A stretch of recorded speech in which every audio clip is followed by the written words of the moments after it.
interesting. By the way, so do you know, because I know that I assume Ali did a number of the songs. I think he did only two. Manny did the majority. Manny did a bunch, and then James I think Beach Noise at least mixed the Heart Part 5, and I imagine, and they're relative. I don't know them. I guess we have some mutual friends. I was looking at their Instagram, which I'm sure is popping off right now. They're amazing. I mean, sonically and musically, sounds like they are a collective of very real musicians doing really interesting stuff. Yes. But I had not heard of them before. But apparently they mix the Heart Part 5, and they're mixing some of their stuff. So what's cool about the album to me in that sense is that there's a lot of different people working on it. And it actually sounds also like, and it sounds like a cohesive work of art, which is, you got to give credit to Kendrick on that. Kendrick. When you have Kendrick Lamar, his vocal is going to lead everything. And so people talk about cohesive albums.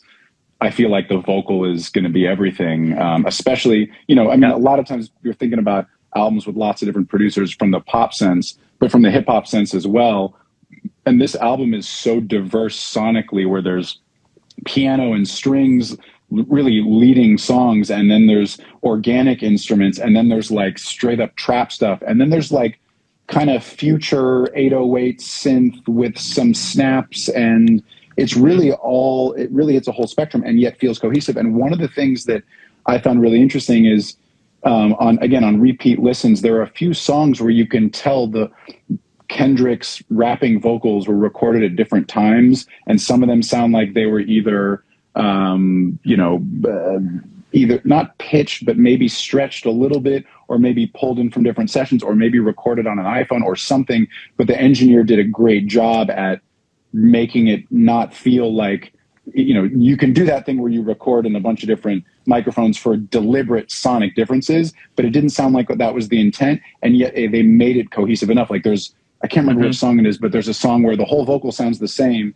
And I only know this because, we have this sort of ears where we listen and go, the high end just changed a little bit on that lead vocal. Yeah. Oh, interesting. That's not the same recording. They did that in a different day at a different time, but yet it works. And it doesn't sound too different.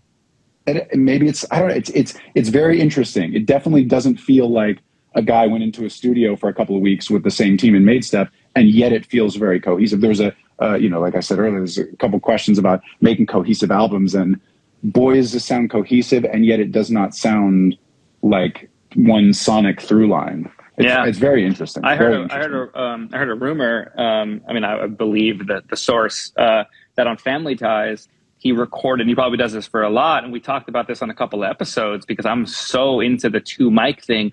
Apparently for his like low voice personality, kind of like, weird vocals that he might format or just does like a talking thing, he's using a U67. And then when he does his higher thing where he's like doing his normal, like his Kendrick flow that's up high and pitched up, that's on a C800, and he has both mics in the booth, and he goes back and forth and he's doing a different personality because that's Kendrick's thing. He's coming at things like, when I listen to the lyrics, I feel him as an actor in a sense. Like he's hitting all of these and he's playing characters, these archetypes, and he's obviously playing. There's him as Kendrick, and then there's him as different characters and enunciating all. Whenever he says brother and makes the R happen, both in Family Ties on the album, I love that voice. I love that pop. And it's cool to know brother.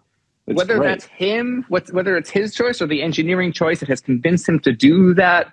He's using a different microphone for a different tonal accent and perspective. And then you don't have to process that much later. Like Kendrick always sounds under-processed in the best way. He just sounds real. He sounds like the best rapper alive.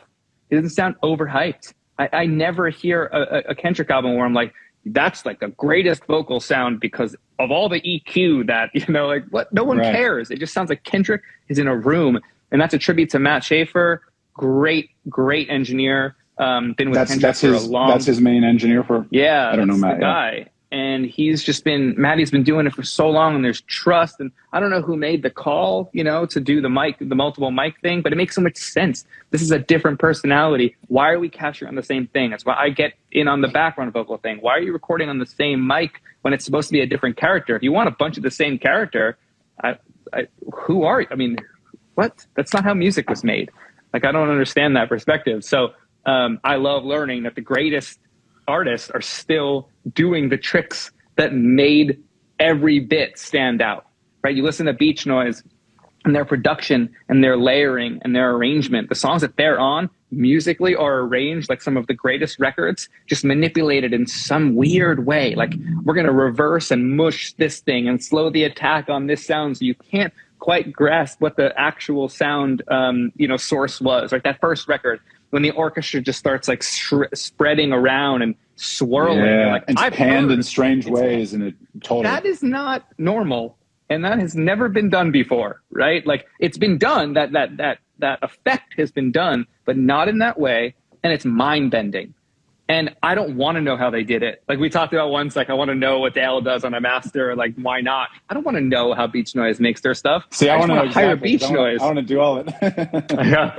I just want to hire them. Do everything. I want to be an A&R and then just be like, yo, get Beach Noise in the room to do what they do best, right? And then like get Matt Rad in the room to do what he does best. Like, I don't want to think about why they did it and how they did it.